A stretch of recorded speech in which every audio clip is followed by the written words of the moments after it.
আব্দুর রহমান ইবনে আউফ রাদিয়াল্লাহু তাআলা আনহু 10 জন জান্নাতের দুনিয়াতে বসে যে 10 জন সাহাবা জান্নাতের সুসংবাদ পেয়েছেন তাদের মধ্যে একজন, আলহামদুলিল্লাহ বলেন।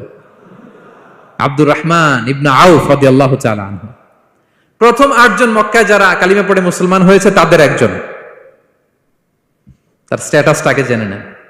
তো তিনি যখন মক্কা থেকে হিজরত করে মদিনায় গেলেন, মনে রাখবেন মক্কা থেকে যে সাহাবারা বাড়ি ঘর ছেড়ে হিজরত, তো যারাই হিজরত করে মক্কা থেকে মদিনায় যেত, বিষ্ণু ইসা ইসলাম মদিনার কোন সাহাবীর সাথে তার ভাই পাতিয়ে দিতেন, আল মুআখাত, ব্রাদারহুড করে দিতেন, দায়িত্ব দিতেন যে তুমি এই সাহাবীকে দেখবে।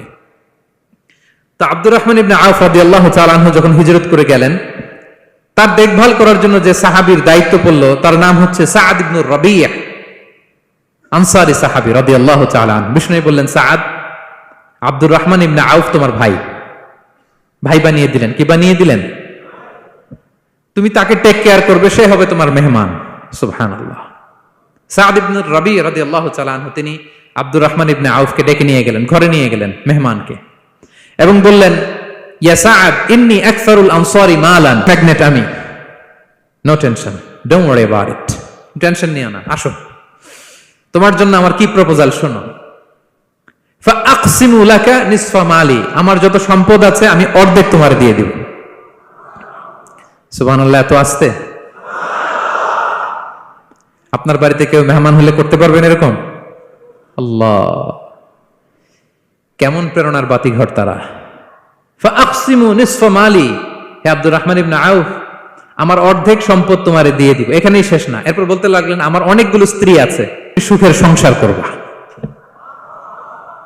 আল্লাহু আকবার, আল্লাহু আকবার। অর্ধেক সম্পদ দিয়ে দিব, আমার একাধিক স্ত্রী আছে, কাউকে যদি তোমার পছন্দ হয় এবং সেও যদি তোমাকে পছন্দ করে, প্রয়োজনে তাকে ডিভোর্স দিব, new life, new career, just go on. আমরা এই সুযোগ পেলে কি করতাম?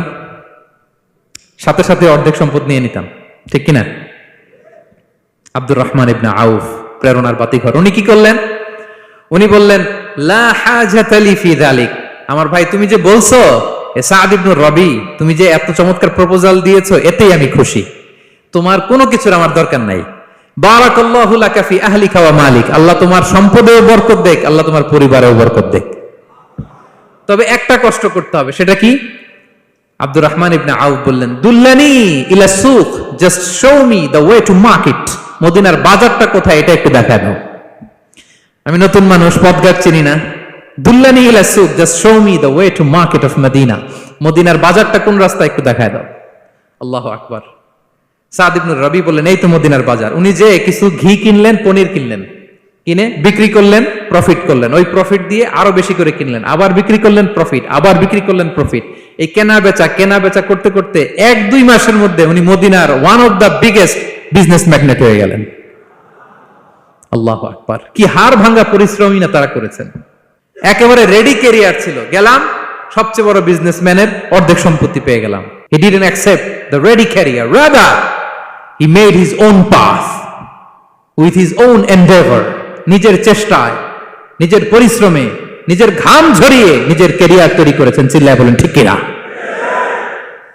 This is the biography of Abdur Rahman ইবনে আউফ রাদিয়াল্লাহু তাআলা আনহু। সাহাবারা কতটা পরিশ্রম করেছেন, তার মানে বিশ্বনবী পরিশ্রমী ছিলেন। পছন্দ হয় এবং সেও যদি তোমাকে পছন্দ করে, প্রয়োজনে তাকে ডিভোর্স দিব। আউফ প্রেরণার বাতিঘর, উনি কি করলেন? উনি বললেন, লা হাজাতা লি ফি যালিক, আমার ভাই তুমি যে বলছো, এ সাআদ ইবনে রবি, তুমি যে এত চমৎকার প্রপোজাল দিয়েছো, এতেই আমি খুশি, তোমার কোনো কিছুর আমার দরকার নাই। বারাকাল্লাহু লাকা ফি আহলিকা ওয়া মালিক, আল্লাহ তোমার সম্পদেও বরকত দেখ, আল্লাহ তোমার পরিবারেও বরকত দেখ। তবে একটা কষ্ট করতে হবে, সেটা কি? আব্দুর রহমান ইবনে আউফ বললেন, দুল্লানি ইলা সুক, just show me the way to market, ইলা সুক, just show me the way to market of Medina, মদিনার বাজারটা কোন রাস্তা একটু দেখায় দাও। আল্লাহু আকবার। সাআদ ইবনে রবি বললেন, এই তো মদিনার বাজার। উনি যে কিছু ঘি কিনলেন, পনির কিনলেন, কিনে বিক্রি করলেন, প্রফিট করলেন, ওই প্রফিট দিয়ে আরো বেশি করে কিনলেন, আবার বিক্রি করলেন, প্রফিট, আবার বিক্রি করলেন, প্রফিট।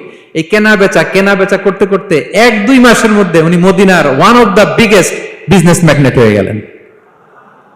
আল্লাহু আকবার। কি হাড় ভাঙা পরিশ্রমই না তারা করেছেন। একেবারে রেডি ক্যারিয়ার ছিল, গেলাম সবচেয়ে বড় বিজনেসম্যানের অর্ধেক সম্পত্তি পেয়ে গেলাম। He didn't accept the ready career. Rather, he made his own path with his own endeavor. নিজের চেষ্টায়, নিজের পরিশ্রমে, নিজের ঘাম ঝরিয়ে নিজের ক্যারিয়ার তৈরি করেছেন। চিল্লায় বলেন ঠিক কিনা? This is the biography of Abdul Rahman ibn Auf radiyallahu ta'ala anhu. সাহাবারা কতটা পরিশ্রম করেছেন, তার মানে বিশ্বনবী পরিশ্রমী ছিলেন, সাহাবারা পরিশ্রমী ছিলেন। এবং বিষ্ণু ইসা ইসলাম পরিশ্রম করতে বলতেন সবাইকে, হাত পাততে নিষেধ করতেন, কারণ দারিদ্রতা বড্ড ভয়ঙ্কর। দারিদ্রতা যার আসে সে বুঝে।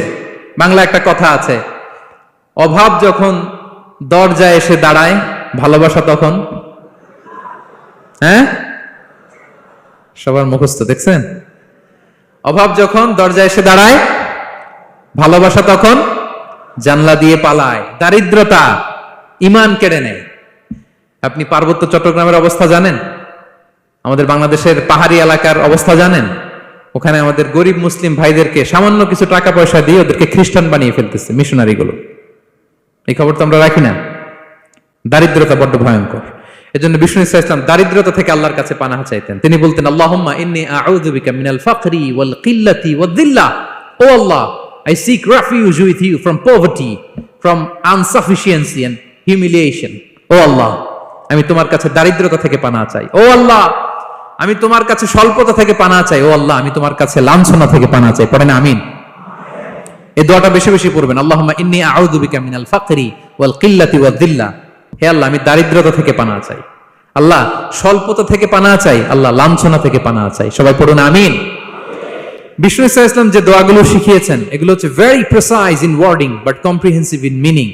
শব্দে খুব ছোট, কিন্তু অর্থ মানুষের হৃদয়ে এটার আবেদন অনেক ব্যাপক, অনেক বেশি। আপনি সারাদিন মিলিয়েও দোয়ার মধ্যে এত সুন্দর প্রার্থনা বাক্য তৈরি করতে পারবেন না, কিন্তু বিষ্ণু ইসা ইসলাম এক বাক্যে যেটা চেয়েছেন, গোটা দুনিয়াটা এর ভেতরে ঢুকে গিয়েছে। আল্লাহুম্মা ইন্নী আউযু বিকা মিনাল ফাকরি ওয়াল কিল্লাতি ওয়াদ-দিল্লা। আল্লাহ, দারিদ্রতা থেকে পানাহ চাই। বিষ্ণু ইসা ইসলাম নিজে স্বয়ং দারিদ্রতা থেকে পানাহ চাইতেন। তাহলে দারিদ্রতার সাথে আমাদের কোনো সম্পর্ক? আমরা পরিশ্রম করব, আমরা কাজ করে খাবো, কাজে কোনো লজ্জা নেই, লজ্জা অলসতায়। চিল্লায় বলেন ঠিক কিনা? বিষ্ণু ইসা ইসলামের কাছে কেউ যদি হাত পাততো, যদি দেখতেন তার কাজ করার যোগ্যতা আছে, বিষ্ণু ইসা ইসলাম ভিক্ষা দিতেন না, কাজে উৎসাহিত করতেন, ভিক্ষাবৃত্তিকে অনুৎসাহিত করতেন। এক যুবক এসে হাত পাতলো, বিষ্ণু ইসা ইসলাম, আমার কিছু দেন। নবী বললেন, তুমি তো শক্ত সামর্থ্য মানুষ, বাসায় কি আছে বলো? সে বলে, আমার বাড়িতে একটা পানি খাওয়ার জগ আছে আর একটা চাদর আছে। বিষ্ণু ইসা ইসলাম বললেন, নিয়ে আস। সে নিয়ে আস। এবার বিষ্ণু ইসা ইসলাম চাদর আর জগ দুইটা নিয়ে সাহাবাদেরকে বললেন, মাইয়াশতারি হাযাইন, কে কিনবে? অকশন চিনেন? অকশন, অকশনে কি করে? নিলামে দাম তোলে না? রাসূল সাল্লাল্লাহু আলাইহি ওয়াসাল্লাম তার চাদর আর জগটা নিলামে তুললেন। এই কে কিনবে? মাইয়াশতারি হাযাইন, মাইয়াশতারি হাযাইন।